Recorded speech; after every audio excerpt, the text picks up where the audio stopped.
चलिए स्टार्ट करते हैं। हम लोग पढ़ रहे हैं एटम्स एंड न्यूक्लियाई का। इसमें न्यूक्लियाई यूनिट चल रही थी, न्यूक्लियाई का लेक्चर नंबर 2 है। हम लोग ने क्या क्या पढ़ लिया था, एटॉमिक नंबर क्या होता है, मास नंबर क्या होता है, क्लासिफिकेशन क्या होता है, शेप साइज के बारे में बता दिया, डेंसिटी बता दिया, और सबसे इंपॉर्टेंट हम लोग ने बाइंडिंग एनर्जी और मास डिफेक्ट पढ़ लिया था, जिसमें आइंस्टीन साहब का जो रिलेशन था, जिसको एनर्जी मास इक्विवेलेंट भी कहते हैं, वो रिलेशन पढ़ लिया। उस फॉर्मूले को एक बार रिवाइज कर लेते हैं। E इज इक्वल टू था mc स्क्वायर। उन्होंने बताया कि एनर्जी मास में कन्वर्ट हो सकती है, मास को एनर्जी में कन्वर्ट कर सकते हो, ठीक है।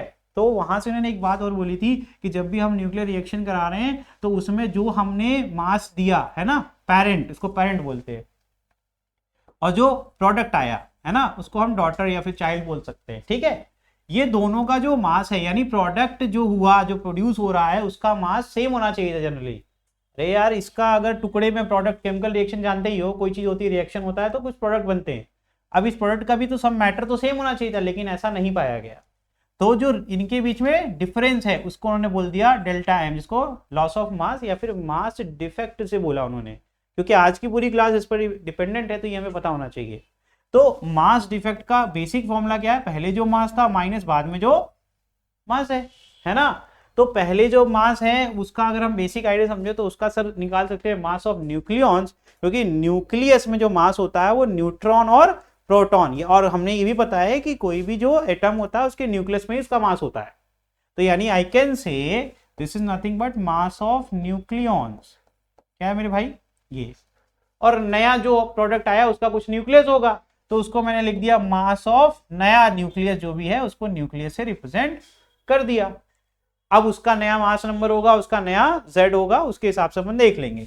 तो ये बेसिक फॉर्मूला बन गया डेल्टा एम का, ठीक है। अब जरा हम देखते हैं, इसको आगे रिलेट करेंगे। तो हमने एक और चीज में रिवाइज कर लो कि हमने पढ़ा था बाइंडिंग एनर्जी। जो बाइंडिंग एनर्जी है वो जो मास डिफेक्ट के कारण जो एनर्जी रिलीज होती है उसको लिखते हैं डेल्टा एम सी स्क्वायर।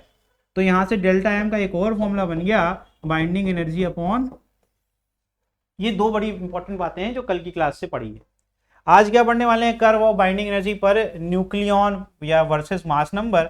हम क्या करेंगे, ग्राफ बनाने की कोशिश करेंगे, जिसमें हम देखेंगे कि हर एक न्यूक्लियॉन के रिस्पेक्ट में, न्यूक्लियॉन समझते हो ना, फिर बार बता रहा हूँ, प्रोटॉन प्लस न्यूट्रॉन है ना, और वर्सेस उनके मास नंबर। तो मास नंबर तो याद होगा आपको, सर अभी हाइड्रोजन का होता है आपका यहाँ पर Z1, और मैंने लिख दिया ऐसे, आपको बताया आप ऐसे लिखोगे, आप कहोगे नहीं सर ऐसे लिखो, मैंने ऐसे लिख दिया, उस तरीके की बात है। फिर हम कहेंगे हीलियन में तो यहाँ हो जाएगा 2 और ये हो जाएगा 4, है ना, ये सारी बातें। तो यानी हम मास नंबर के रिस्पेक्ट में भी चेक करेंगे, ठीक है। आगे हम पढ़ेंगे रेडियो एक्टिविटी के बारे में थोड़ा बहुत, और स्टेबिलिटी बेल्ट क्या होती है। चलिए तो अब स्टार्ट करते हैं। रिकैप ये करने की जरूरत नहीं है, हम लोग को पहले से पता है, और AMU के बारे में भी हमें अच्छे से पता है। AMU क्या होता है भाई, बताओ। एक न्यूट्रॉन की जो मास होती है, एक प्रोटॉन, दोनों अप्रोक्सीमेटली इक्वल होते हैं ना, जिसकी वैल्यू 1.67 10⁻⁻27 किलोग्राम होती है, ठीक है। चलिए ये सब भी हमने पढ़ा था, आइसोटोप, आइसोबार, आइसोटोन, इसको भी हमने अच्छे से पढ़ा हुआ है। इसमें देखो हाईलाइट भी किया हुआ है, same number of proton Z same होगा, लेकिन न्यूट्रॉन्स आपके अलग अलग हो जाएंगे। ये पहला हो गया आइसोटोप, जिससे हमें समझ में आ गया कि जो A है वो डिफरेंट होगा और Z आपका सेम होगा, है ना, Z सेम और ये डिफरेंट। फिर आइसोबार में क्या पढ़ा था भैया, एलिमेंट ही डिफरेंट हो जाएगा, पहली बात तो। दूसरा, न्यूक्लियॉन सेम होंगे, यानी सम ऑफ, यानी A will be same, A will be same, फटाफट रिवाइज कर लेते हैं। और डिफरेंट क्या होगा, उनके न्यूट्रॉन एंड प्रोटॉन, यानी Z is not same, Z is different, ठीक है। लास्ट इसमें भी आपके एलिमेंट डिफरेंट होंगे, और इसमें खास बात क्या है, इसमें A भी डिफरेंट है और Z भी डिफरेंट है।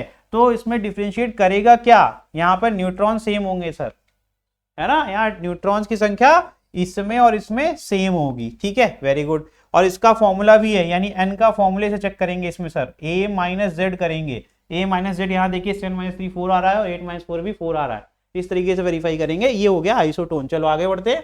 रेडियस ऑफ न्यूक्लियाई हमने पढ़ा था, ये आया था यहाँ पे R0 A की पावर 1/3, जिसमें R0 की वैल्यू पुट करेंगे 1.2, तो आ जाएगा A की पावर 1/3 फर्मी। फर्मी सर एक बहुत स्मॉल होता है, 1 फर्मी इज इक्वल टू 10 की पावर -15 मीटर, ठीक है। आगे बढ़ो। Density of nucleus, mass of nucleus upon volume of nucleus. तो वॉल्यूम ऑफ न्यूक्लियस का फॉर्मूला हो गया 4 स्फेरिकल होता है सर, स्फेरिकल होता है तो 4/3 πr3। और R का फॉर्मूला आपने ये बताया, इसको उठा करके पुट कर देंगे, तो ये हमारा हो गया A इंटू, अब यहाँ पर AMU आपको अच्छे से समझ में आ गया कि एक न्यूट्रॉन का मास, ठीक है।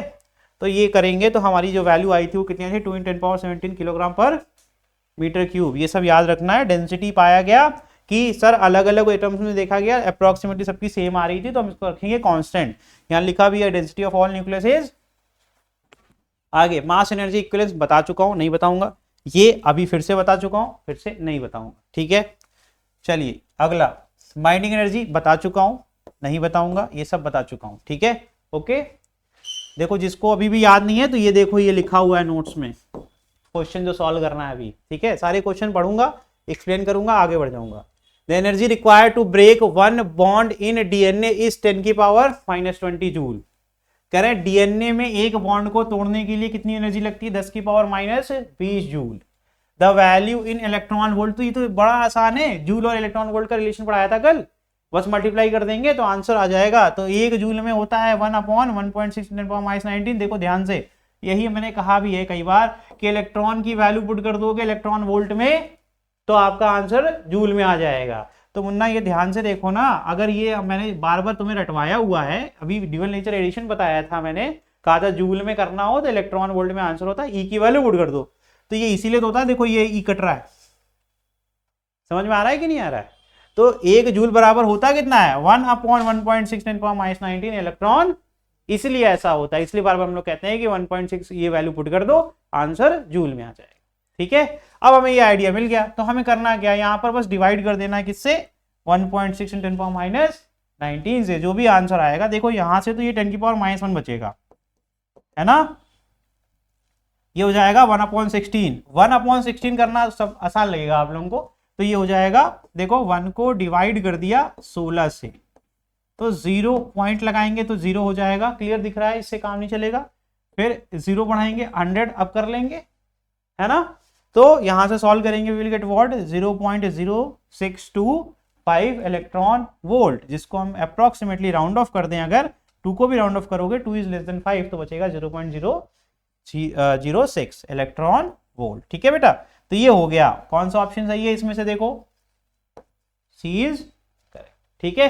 तो इस तरीके से हम इस क्वेश्चन को सॉल्व करते हैं। आगे ये एक तरीके का आपको बस फॉर्मूला याद कराने का तरीका है, ठीक है। आगे the energy equivalent of 0.5 gram of substance, तो कह रहे हैं एनर्जी इक्विवेलेंट बताइए, तो वही फॉर्मूला फिर से हो गया, E = mc²। एनर्जी इक्विवेलेंट, अब कल ये बात तो दिमाग में आ गई होगी, कभी भी निकालना है कि यार 1 किलोग्राम मास या 1 AMU मास कितनी एनर्जी रिलीज करेगा, तो क्या है, उसी को तो एनर्जी इक्विवेलेंस कहते हैं। कहते हैं कि इतने मास का अगर एनर्जी में कन्वर्जन कर दोगे तो कितनी एनर्जी निकलेगी, इसी यही है इसका मतलब, ठीक। तो अगर हमें ऐसा कभी क्वेश्चन आएगा तो कुछ नहीं करना है, E = m की वैल्यू पुट कर देंगे। अब ये किलोग्राम में करेंगे कि वो डिपेंड करता है कि तुम C की वैल्यू किस में कर रहे हो, मीटर पर सेकेंड, SI यूनिट, तो ग्राम में नहीं कर सकते, ग्राम तो CGS होता है। तो SI में क्या करेंगे, इसको डिवाइड कर देंगे 1000 से, 3 × 10 पावर क्या है तुम्हारा 8, और ये इसका होल स्क्वायर, ठीक है। ऐसे करेंगे सॉल्व इसको।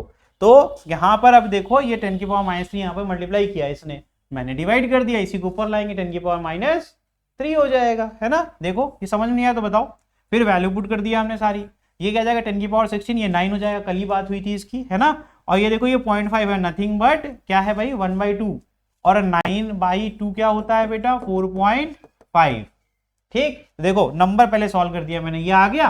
अब ये सॉल्व कर देता हूं, तुम्हारे पास क्या था 10⁻³ और इधर क्या है 10⁻+16, ये क्या हो जाएगा, एक फॉर्मूला होता है, कोई अगर एक ही सेम नंबर है और उसकी पावर क्या है m और यहाँ n, अलग अलग पावर है और मल्टीप्लीकेशन में है, तो पावर क्या होती है, ठीक भैया। तो यहाँ पर 10⁻³ 10⁻16, 10⁻³ + 16 कितना आ गया 10⁻13, ठीक है, आ गया सेम आंसर।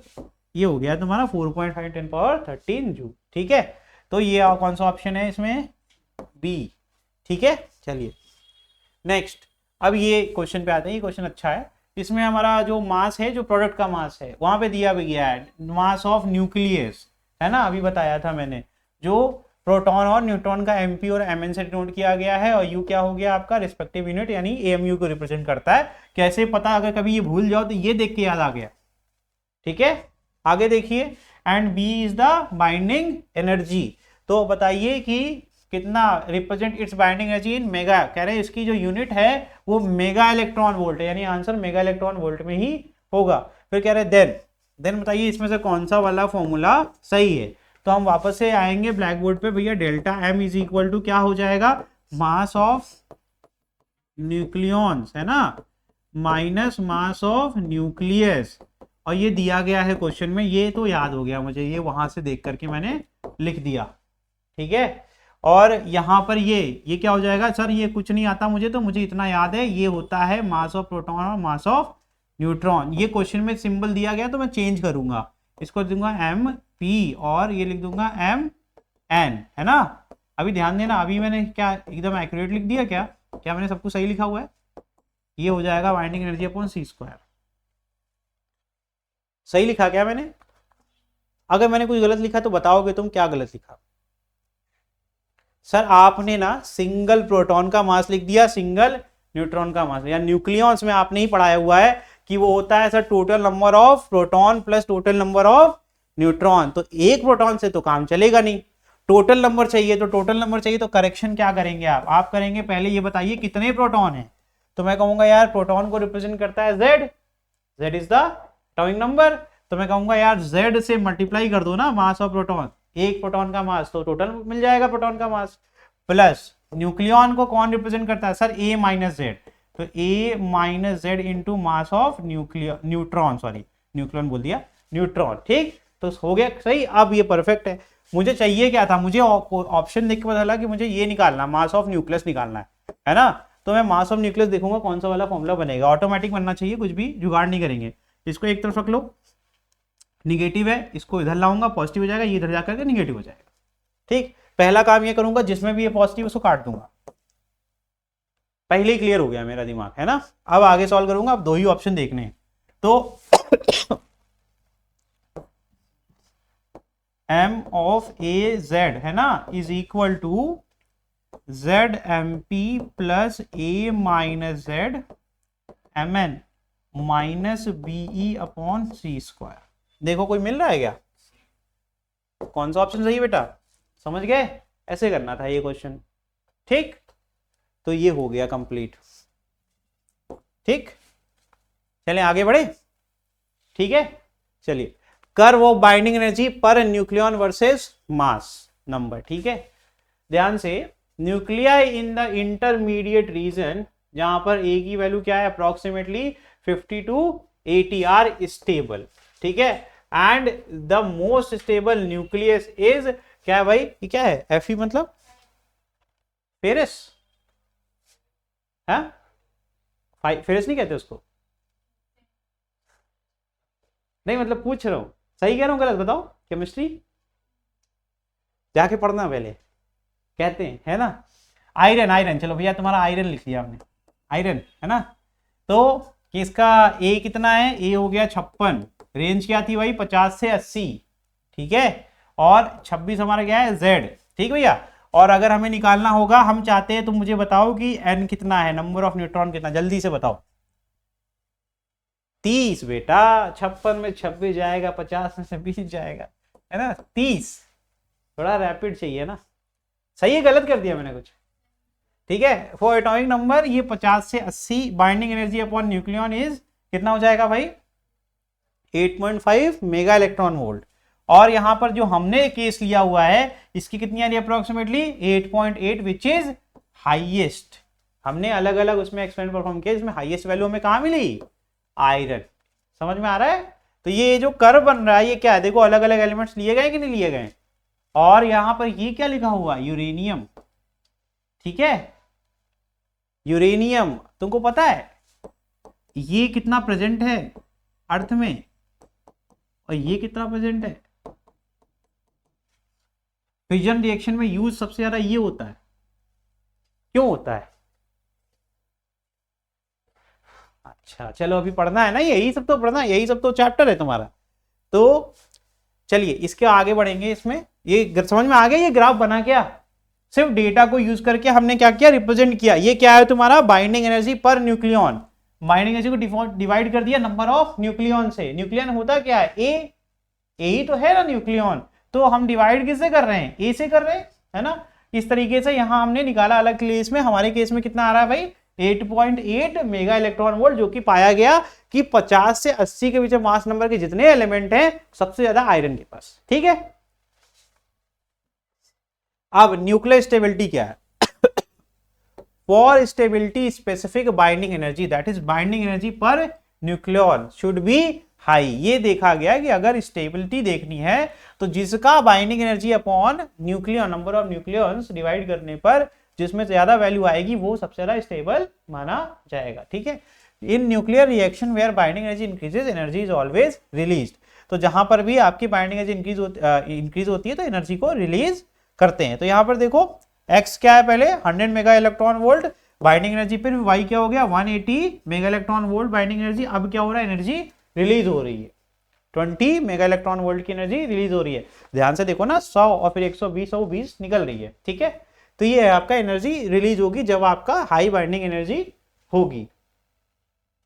ठीक, curve of binding energy per nucleon versus उसी में आगे पढ़ रहे हैं। जब एक ही वैल्यू इंक्रीज कर दिया, जब हमने मास नंबर को 80 से ज्यादा कर दिया, बताया गया ना सबसे ज्यादा स्टेबल का था 50 से 80 के बीच में, अब 80 से ज्यादा ले लिया तो क्या पाया गया भाई, यहां पर 7.6 मेगा इलेक्ट्रॉन वोल्ट। अब फिर से देखो, याद करना है इसको, तुमको ये डेटा याद होना चाहिए कि स्टेबल के लिए क्या था भाई, और सबसे ज्यादा कितना मिला हमें 8.8, और यहां क्या हो गया 7.6 घट गया ना।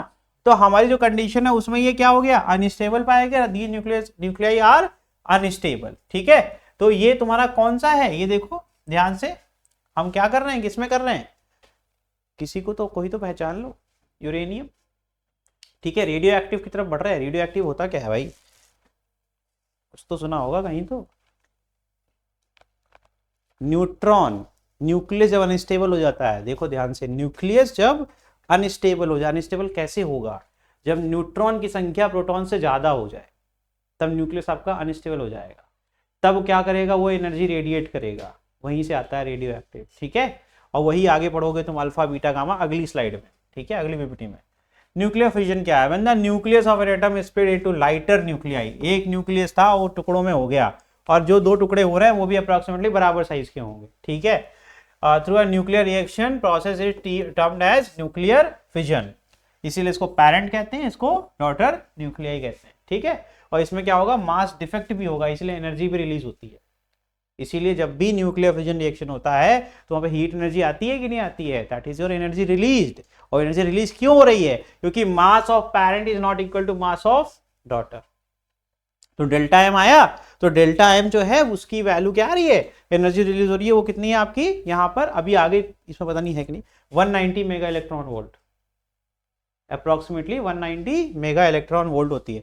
It is energetically favourable for the heavy nucleus because heavy nuclei are unstable to break into middle weight nuclei. The binding energy per nucleon of middle weight nuclei is greater than the binding energy of per nucleon of heavy nucleus as middle weight nuclei are more stable. अच्छा, एक बात मैंने बोली थी ना 0.7% है, और आपका जो 235 है मास नंबर वाला वो ज्यादा स्टेबल होता है ना, और स्टेबल तो नहीं, दोनों नहीं है, दोनों अनस्टेबल होते हैं, रेडियो एक्टिव एलिमेंट है, लेकिन इस्तेमाल ज्यादा करने की कोशिश करते हैं। क्यों, क्योंकि यहां पर ना ये जो रिएक्शन है ये न्यूट्रॉन्स को फेंक के मारने से होता है, न्यूट्रॉन जाकर हिट करते हैं जिससे कि न्यूक्लियस ब्रेक होता है।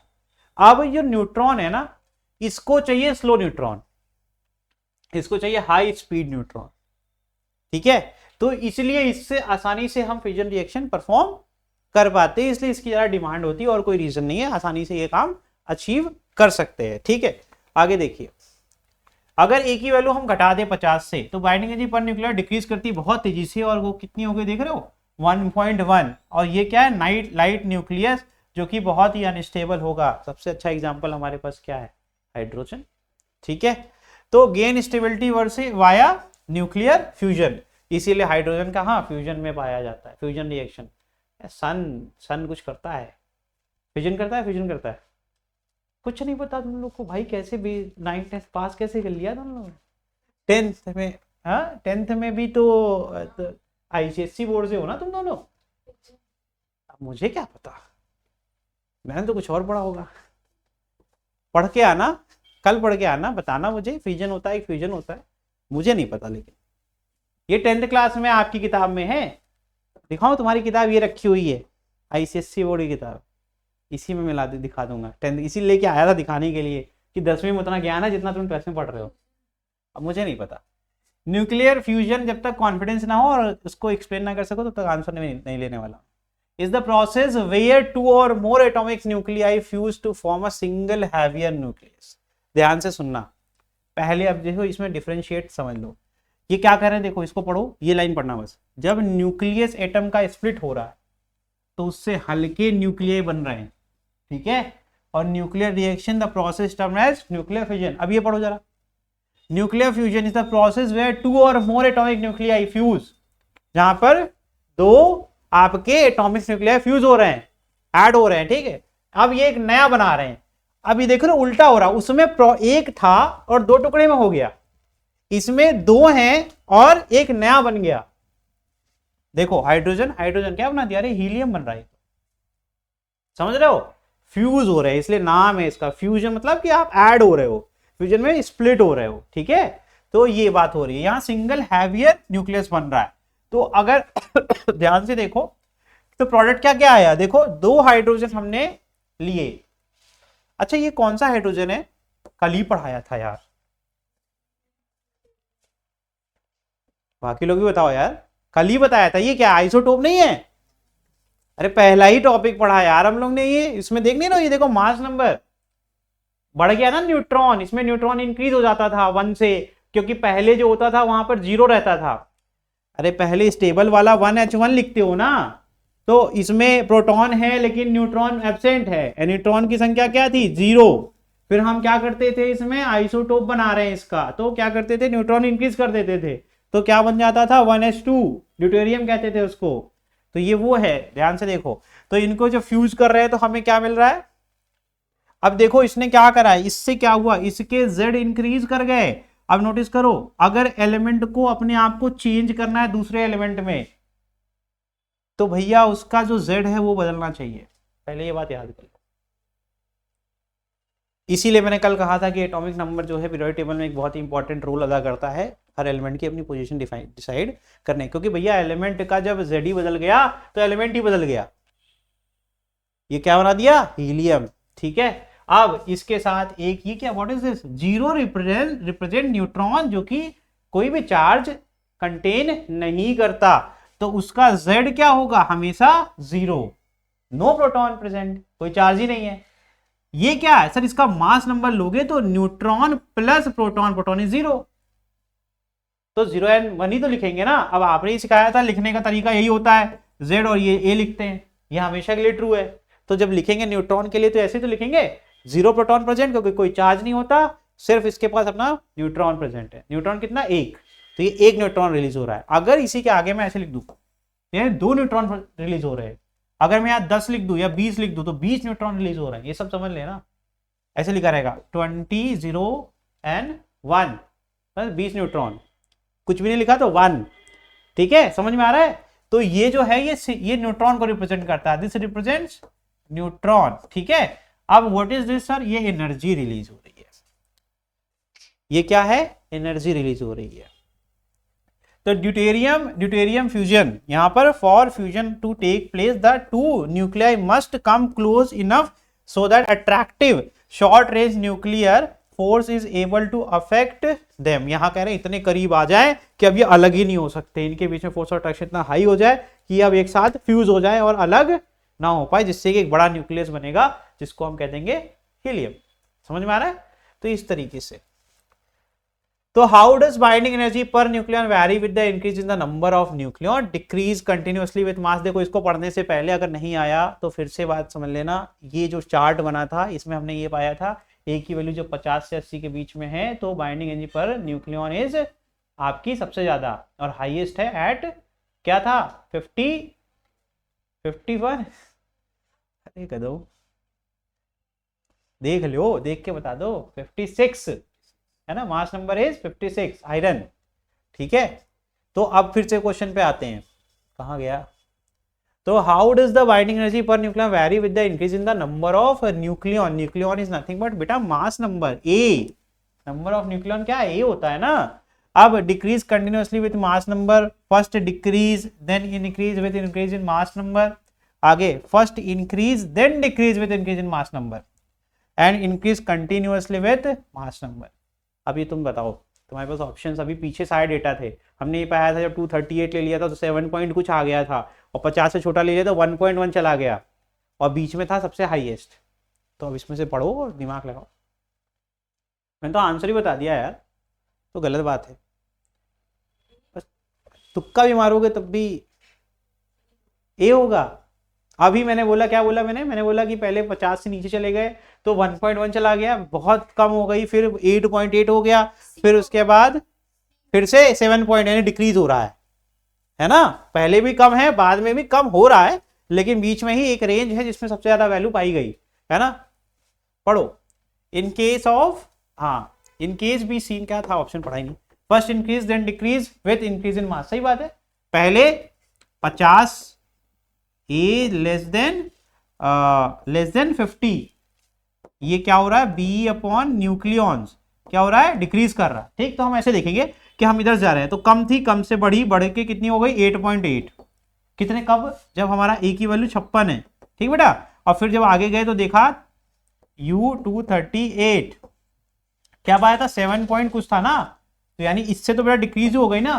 तो पहले इंक्रीज हुई फिर डिक्रीज हुई, तो कौन सा option, first increase and then decrease with increase in mass number. ठीक है, वेरी गुड। तो अब ये पढ़ने की जरूरत तो है नहीं, है ना, समझ गए ना हम लोग। यही है ग्राफ, देखो पहले यहां से जा रहे हैं, इंक्रीज हो रही है, इंक्रीज होने के बाद फिर से डिक्रीज हो रही है। ठीक है, तो ये हो गया, ये पढ़ लीजिएगा, वही बात लिखी होगी और क्या लिखा होगा। द मास नंबर, सोल्यूशन ही आ गया सामने। चलो पढ़ो, the mass number of, what is this, कौन सा एलिमेंट है ये, है लिथियम, इतना तो, हाँ चलो ठीक है। न्यूक्लियस इज कितना है, 0.042 AMU, मतलब यू है ना। फिर आगे क्या कह रहे हैं, less than the sum of masses of all its nucleons, the binding energy per nucleon of 3Li7 nucleus is nearly. तो हमारे पास ये फॉर्मूला पहले से है, रटा हुआ है, हमें बताया डेल्टा एम की वैल्यू क्या है, दिस वन, ये KI यूनिट लिखा गया। अगर यू से तुम्हें दिक्कत हो रही है तुम इसको AMU लिख लो, ठीक है, क्योंकि मैंने AMU पढ़ाया था। ठीक है, इसलिए बता भी देता हूं। अब देखो ये फॉर्मूला हम लोग को याद है, डेल्टा एम इंटू दिस, तो डेल्टा एम क्या करेंगे, AMU की वैल्यू अपने को पता है ना, और 1 AMU के लिए हम लोग को आंसर ही पता डायरेक्टली, दैट इज 931.5 ले लो, है ना, मेगा इलेक्ट्रॉन, ये रटा हुआ है, मैंने कल पढ़ाया था, इसीलिए ताकि हमें कभी भी निकालना हो तो सीधे जो भी मास होगा उसको मल्टीप्लाई कर देंगे, आंसर आ जाएगा।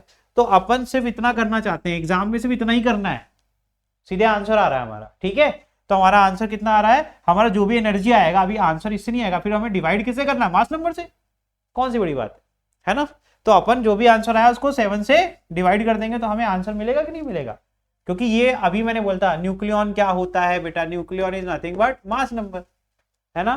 तो सीधे क्या हो रहा है, अपन ये आंसर निकालेंगे और डिवाइड कर देंगे 7 से, और ये 7 भी यही दिया गया है, तो कुछ भी एफर्ट लगाना है नहीं एक्चुअली। अगर हमें बस इतना याद है और हमें वो फॉर्मूला बेसिक याद है तो ये क्वेश्चन हो गया। ठीक है, तो ये अच्छा क्वेश्चन है, देखो ऐसे करना है। ठीक है, the answer is 5.6 mega electron. आगे रेडियो एक्टिविटी, थोड़ा सा हिस्ट्री पढ़ेंगे। अब देखो इसमें मैं पहले से बता दे रहा हूँ मैं फिर से बता रहा हूँ, मैंने क्या बताया, मैंने कहा कि यार जब अनस्टेबल होता है न्यूक्लियस, क्या होता है, एक अनस्टेबल न्यूक्लियस क्या करता है, रिलीज करता है अपनी एनर्जी को, कब तक, जब तक वो स्टेबल नहीं हो जाता। और वो रिलीज किस फॉर्म में करता है, अल्फा बीटा गामा रेडिएशन के फॉर्म में, जिसमें अल्फा क्या होता है, alpha is twice of proton. देखो ध्यान से, अल्फा पार्टिकल होता क्या है, जब 2 प्रोटॉन और 2 न्यूट्रॉन रिलीज होते हैं, जब 2 प्रोटॉन और 2 न्यूट्रॉन साथ में, यानी अगर इसका मास नंबर देखेंगे तो 4 आएगा, अरे नंबर ऑफ न्यूक्लियॉन इज 4, 2 + 2 4, और number of proton is equal to Z। तो ये कौन सा एलिमेंट है जिसका मास नंबर 4 है लेकिन हमारा जो एटॉमिक नंबर है वो 2 है, हीलियम, है ना, very good, helium is the answer. तो अल्फा पार्टिकल, अब पहचान गए अल्फा पार्टिकल होता है क्या है, हीलियम। जब हीलियम निकले एज अ प्रोडक्ट तो रेडिएशन कैसा है, अल्फा। अब बीटा पे आते हैं, बीटा होता क्या है, बीटा देखो ध्यान से, इसकी पूरी कहानी सुनो। जब हमारे न्यूट्रॉन की संख्या न्यूक्लियस में प्रोटॉन से ज्यादा हो जाए तो न्यूट्रॉन क्या करता है, अपनी स्टेबिलिटी तक आने के लिए अब एक न्यूट्रॉन को, जैसे मान लो 12 न्यूट्रॉन हो गए, 11 प्रोटॉन हो गए, ठीक है, तो वो क्या करेगा, अब वो एक न्यूट्रॉन को किस में कन्वर्ट कर देगा, डीके होगा, एक न्यूट्रॉन डीके होकर के बन जाएगा प्रोटॉन।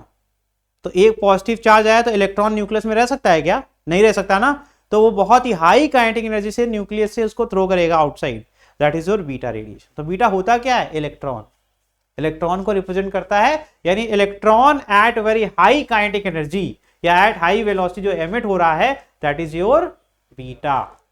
समझ में आया।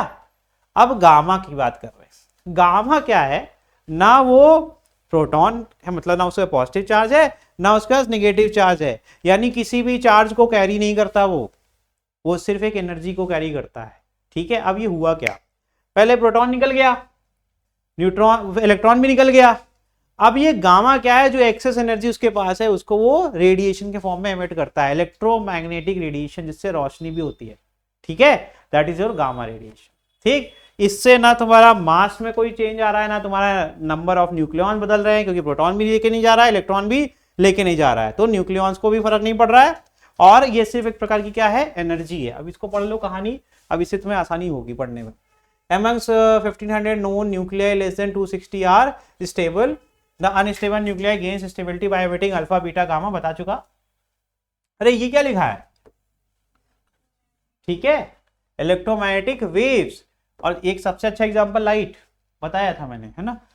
This phenomena is known as radioactivity. Radioactivity is a nuclear phenomenon. The rate of emission of alpha, beta, gamma depends only on concentration of nuclei. These reactions are unaffected by temperature, pressure and other physical condition. इसको external condition भी कहते हैं कई जगह, जिसमें ध्यान से देखना कि जब हम लोग ये टेम्परेचर और प्रेशर की बात कर रहे हैं तो हम क्या कर रहे हैं, उसके ऊपर एक्सटर्नल तरीके के हम चेंज कर रहे हैं एटमॉस्फेयर उसका। अरे ये हम लोग अभी कौन सा एटमॉस्फेयर में, अर्थ का atmosphere, that is your P not, atmospheric pressure, है ना। अब मैं चेंज कर दूं इस कमरे का प्रेशर, मतलब गैस और यहाँ पे इनटेक कर दूं, प्रेशर बढ़ जाए, है ना, तो अब क्या होगा, वहां पर आपने प्रेशर चेंज कर दिया, एक्सटर्नल कंडीशन हमने चेंज कर दी, तो फिजिकल कंडीशन चेंज करने से भी कुछ नहीं हुआ, मतलब ये रेडिएशन को भी फर्क नहीं पड़ा, और इसमें हमने केमिकल चेंजेस भी करे, उससे भी कोई फर्क नहीं पड़ा, तो इसलिए इसको रेडियो एक्टिविटी कहते हैं। ठीक है, ब्लैक पेपर, ये बड़ी कहानी है इसके पीछे, देखो ध्यान से। तो बैक्वेरेल कवर्ड यूरेनियम सॉल्ट, ये बड़ी अच्छी कहानी है, उन्होंने सबसे पहले इन्होंने ये चीज ऑब्जर्व करी थी कि ऐसा कुछ होता है। तो उनको क्या मिला, एक यूरेनियम सॉल्ट मिल गया, तो उन्होंने क्या करा, उसको एक काले पेपर से ढक करके रख दिया, और जब वो आए कुछ दिन बाद, तो मतलब कुछ समय बाद जब उन्होंने देखा कि वो उसमें डिके हो गया, जो काला पेपर था वो डिके हो गया, तो फिर उन्होंने क्या करा, कुछ एक्सपेरिमेंट परफॉर्म करा, उन्होंने ये पाया कि इसको फर्क ही नहीं पड़ रहा है, इसको उस पेपर से भी कोई फर्क नहीं पड़ा। उन्होंने उसके बाद क्या किया, फोटोग्राफी प्लेट के आगे यहाँ सिल्वर फॉइल लगा दिया, उससे भी फर्क नहीं पड़ा, वो फिर भी आसपास के एटमॉस्फेयर में क्या कर रहा है, इफेक्ट डाल रहा है। तो यहीं से ये चीज उन्होंने डिफाइन किया। ये अभी आगे देखना, बाद में रेडियो एक्टिविटी कहेंगे, पहले क्या कहते हैं ये देखो। With a black paper and placed a silver foil in front of photographic plate, जहां पे आप फोटो बनाते हो, है ना, as shown in the figure, despite this protection to the photographic plate, a dark spot on the plate was seen, from which he concluded that there were some invisible radiation which can penetrate through object and affect the photographic plate। तो उन्होंने कहा कि भैया कुछ तो ऐसा चक्कर है यहाँ पर कि इसको किसी प्रकार का ऑब्स्टेकल रोक नहीं पा रहा है, और ये फिर भी यहाँ एक स्पॉट छोड़ दिया, यानी एक यहाँ इमेज बन गई, तो इसका मतलब ये सिल्वर फॉइल भी नहीं रोक पाया, और इसको इस पेपर से भी कुछ फर्क नहीं पड़ा। आगे देखिए स्टेबिलिटी बेल्ट क्या है, इसको थोड़ा समझते हैं। इसमें थोड़ी कहानी कम बताई यार इन्होंने, मजा आता बताने में कम बताया इसमें। चलो, for atom Z is less than और इक्वल टू 20, इतना काम का है भी नहीं, वैसे एग्जाम में नहीं आएगा, नॉलेज के लिए अगर जानना हो तो बता देंगे कभी हम। Z इज लेस देन और equal to 20, condition for stability क्या है, small n upon p is equal to क्या होना चाहिए, 1, capital N is equal to number of neutrons is equal to number of proton. मैंने अभी बताया अनस्टेबिलिटी के बारे में ज्ञान दे रहा था जब बीटा वाला, तो मैंने क्या बोलता, न्यूट्रॉन की संख्या ज्यादा हो गई तो उसने अपने आप को प्रोटॉन में कन्वर्ट कर दिया। वो क्या कर रहा है, देखो हर एक जो न्यूक्लियस है ना, वो अपने आप को स्टेबल करना चाहता है, उस स्टेबिलिटी की रेस में ये एमिशन होते हैं, मतलब वो जो प्रेजेंट है, एग्जिस्टेंस में है, तो वो अनस्टेबल है, अपने आप को वो स्टेबल ले जाने के लिए डिके होते हैं, टूटते हैं, है ना, जिससे कि वो क्या कर रहे हैं, एनर्जी को रिलीज कर रहे हैं अलग अलग फॉर्म में, जिसमें अल्फा बीटा गामा है। ठीक, उसके बाद क्या होगा, इससे वो अपने स्टेबल न्यूक्लियस पे जाकर के रुक जाएंगे। कब रुकेगा ये सर, तो रुकेगा जब वो स्टेबल हो जाएगा। समझ में आ रहा है, तो ये हो गया। तो फॉर स्टेबिलिटी क्या है, z अगर लेस देन इक्वल टू 20 है तो आपको पता है z का मतलब क्या होता है। तो अगर small n upon p is equal to 1 number of neutron is equal to आपका नंबर ऑफ क्या हो जाए बेटा प्रोटॉन, अगर वो इक्वल हो जाता है तो वो स्टेबल है। हीलियम देखो क्या है, सही है, अरे 4 - 2 is 2 और 2 इज इक्वल टू 2 है ना। फिर यहाँ भी स्टेबल है। अब इसी का देखो, इसी का आइसोटोप बनाया था हम लोग ने, याद है 6C14 बनाया था, उसको रेडियो कार्बन भी कहते हैं, रेडियो आइसोटोप भी कहते हैं, ठीक है, क्योंकि इसमें न्यूट्रॉन की संख्या बढ़ गई। और मैंने अभी बताया न्यूट्रॉन की संख्या ज्यादा होगी तो क्या करेगा वो, अभी कुछ नहीं तो बीटा तो समझ में आ ही गया है ना, और अगर 2 प्रोटॉन और 2 न्यूट्रॉन निकल गए तो अल्फा बन जाएगा, ठीक है। तो ये आपको मैंने बताया था, यहाँ पे भी देखो ये सारे स्टेबल हो गए, ठीक। Any atom which does not have an upon मतलब number of neutron upon number of proton is equal to 1 will lie in the neighbourhood of n is equal to z line, जहां पर ये ऐसा equal होगा neighbourhood of ये, अच्छा इसके इस लाइन के, देखो बना दिखाना पड़ेगा सब कुछ ना। तो देखो यहां पर क्या है, देखो what is this number of proton, this is number of क्या है तुम्हारा न्यूट्रॉन्स। ये स्ट्रेट लाइन कब तक होगा, जब तक ये वैल्यू और ये वैल्यू इक्वल होगी बेटा, है ना। अरे कुछ नहीं आता है तो तुमने ये पढ़ा होगा यार, ग्राफ स्ट्रेट लाइन का ग्राफ कैसे बनता है, जब y इज इक्वल टू क्या हो जाए x, y क्या है नंबर ऑफ न्यूट्रॉन और x क्या है z, और इसका स्लोप क्या हो जाएगा y अपॉन x यानी n अपॉन z, और ये इक्वल टू 1 आएगा तभी तो ये बनेगा, ठीक है। ग्राफ समझना बहुत आसान है, बस थोड़ा उस पर फिगर पे मत जाना, उसके डेटा पे जाना, तब समझ में आएगा, ठीक है। अब तुमने ध्यान से देखो नेबरहुड का मतलब क्या है। तुमने ये पिंक लाइन देखी, पिंक लाइन पे तुमने स्पॉट्स देखे 1 2 3 4 5, थोड़ा छोटा है माफ करना, मैग्नीफाई देखे हो पाए तो कर दें। अरे दिख तो रहा है ना, टाइम क्यों खराब करोगे, है दिख रहा है कि हम नया बना दे। ये लो भाई ये हो गया, ठीक, इस पर ये स्पॉट्स हो गए 1 2 3 4, है ना।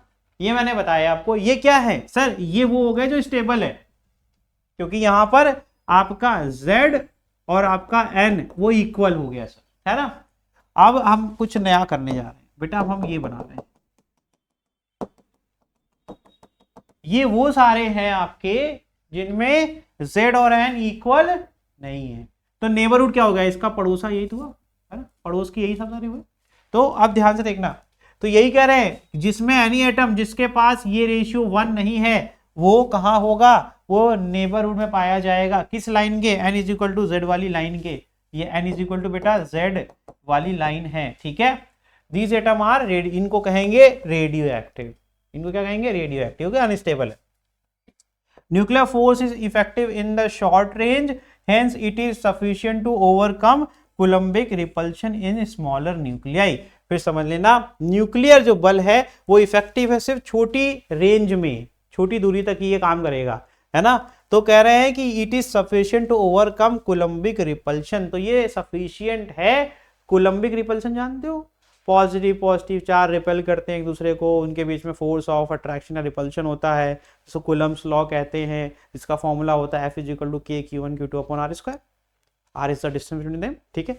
तो भैया यही कह रहे हैं, तो summation of all nuclear force is equal to summation of जो इलेक्ट्रोस्टैटिक फोर्स, जिसको कूलम्ब्स फोर्स भी कहते हैं, ठीक है। ये बनाएगा स्टेबल न्यूक्लियर, ये बनाएगा स्टेबल, लेकिन इसमें से कोई भी ग्रेटर या लेस देन हो जाए तो वहीं से बन जाएगा हमारा लेस, मतलब अनस्टेबल, ठीक है।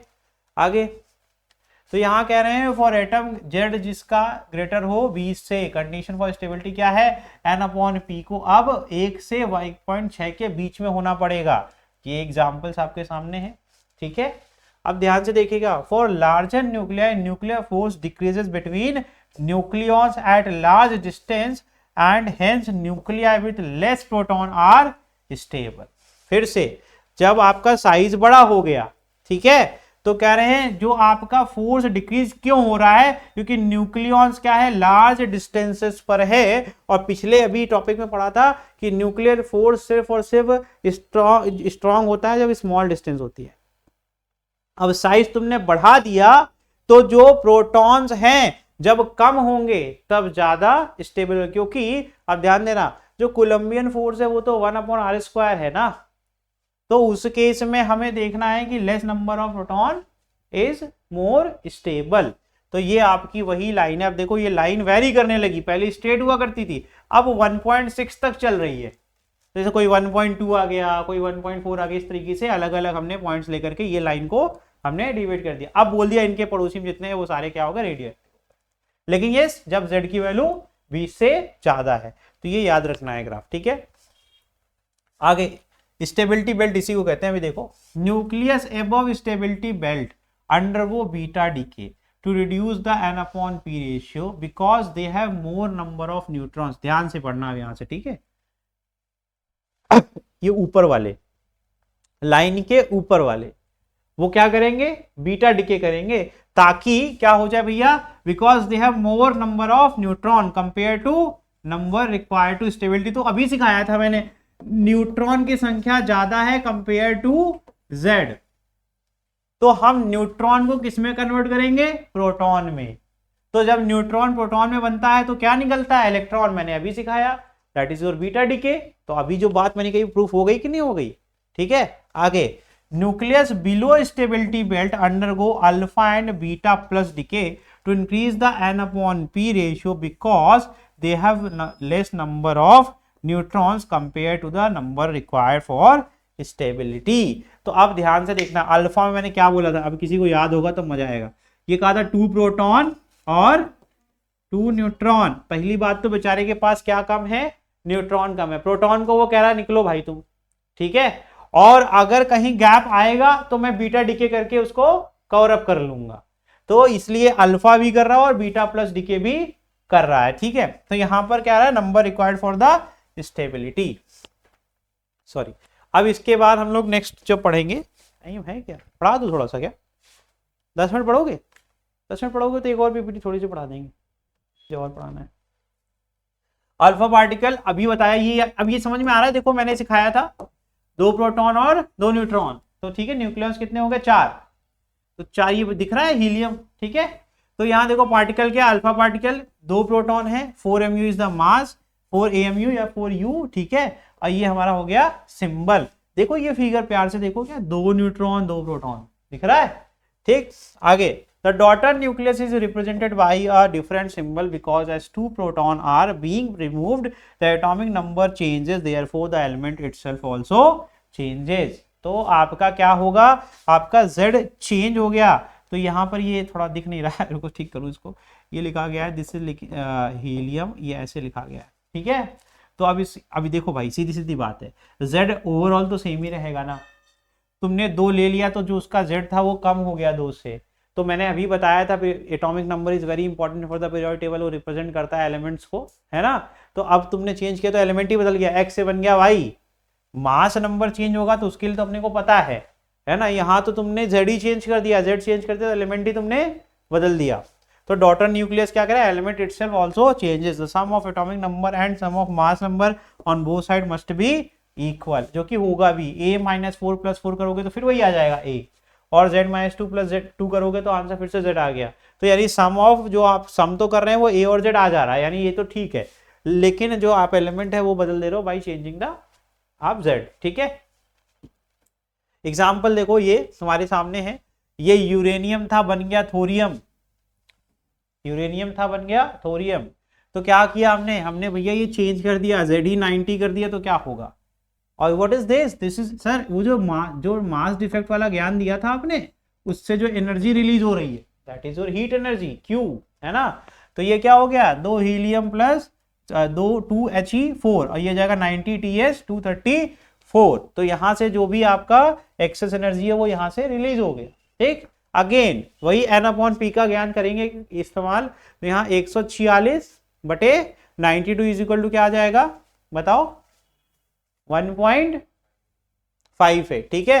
तो n/p इस केस में क्या है, थोरियम वाले केस में अगर देखें 140। अभी देखो तुम्हें एक चीज में नहीं लिखी गई है यार, वो क्या है, क्रिप्टॉन और बेरियम वाला ज्ञान नहीं दिया गया है। वो हो सकता है आगे हो, जो ब्रेक होते हैं नहीं लिखा गया, मैं लिखवाऊंगा, ठीक है। एक रिएक्शन में लिखवाऊंगा, ठीक है। चलो अब फिर यहीं रुकेंगे क्योंकि यहां से फिर गलत हो जाएगा। ये तुम्हें पता ही नहीं क्या हो रहा है ना। इसमें बेरियम क्रिप्टॉन के बारे में नहीं लिखा गया, मैं लिखवा दूंगा, ठीक है। जब वो लिखवा दूंगा तब ये पढ़ेंगे, ठीक है। चलो आज यहीं रुक रहे हैं, कल यहीं से कंटिन्यू करेंगे। और इसमें क्योंकि एक रिएक्शन मिसिंग था इसलिए यहाँ रुकना पड़ेगा, फिर हम लोग इसको आगे कंटिन्यू करेंगे। ठीक, चलो थैंक यू।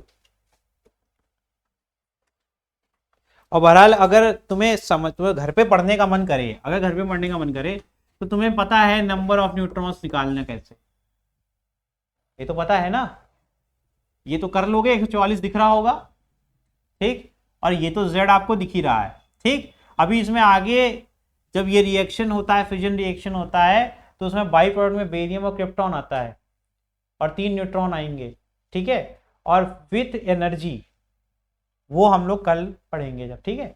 ये लेकिन ये बहुत आसान है, इसमें अगर आपको देखो यहाँ पे डिफरेंस करो, यहाँ डिफरेंस करोगे तो तुमको 146/92, ये कितना आ रहा है 1.58, और ये कितना आ रहा है आपको दिख रहा है, ये रेशियो इंक्रीज होता है, ठीक है। बस 1 मिनट रुक जाओ, ये बता दिया तो ये समझ लो। U238 undergoes alpha decay to form thorium so that NTP ratio, मतलब वही हो गया N/P रेशियो क्या है, can be increased and the nucleus becomes more stable, ठीक है। हमने इसलिए अल्फा डीके करते हैं, और हमें अच्छे से पता है इस लाइन के नीचे वाला अल्फा करता है, तो इधर से ये क्या करेगा, ये लाइन की तरफ जाना चाहता है, इसलिए देखो ये वैल्यू इंक्रीज हो रही है, ठीक। और मास डिफेक्ट अगर निकालना चाहते हैं तो mx minus M alpha plus, तो ये मास ऑफ हीलियम है ना, मास ऑफ हीलियम, ठीक। आगे देखिए एनर्जी इन डीके करेंगे तो Q इज इक्वल टू, अभी पता था डेल्टा एम सी स्क्वायर, तो हम ये Q की वैल्यू पुट कर देंगे, सॉल्व कर लेंगे, and this will come to the AMU को अगर हम लिख दे इसमें, और ये वैल्यूज हमें पता हो तो we can easily calculate the value of Q, ठीक है। बस ये 1 मिनट बस, चलो नहीं दिया इसने, नहीं तो ये सॉल्व करके हम बताते, ठीक है। चलो ये फॉर्मूला याद रखना, कल हम इसी पर काम करेंगे और इसी से आगे बढ़ेंगे, ठीक। और रीड करके आना यार, थोड़ा रीड करके आना, ठीक। Okay, thank you.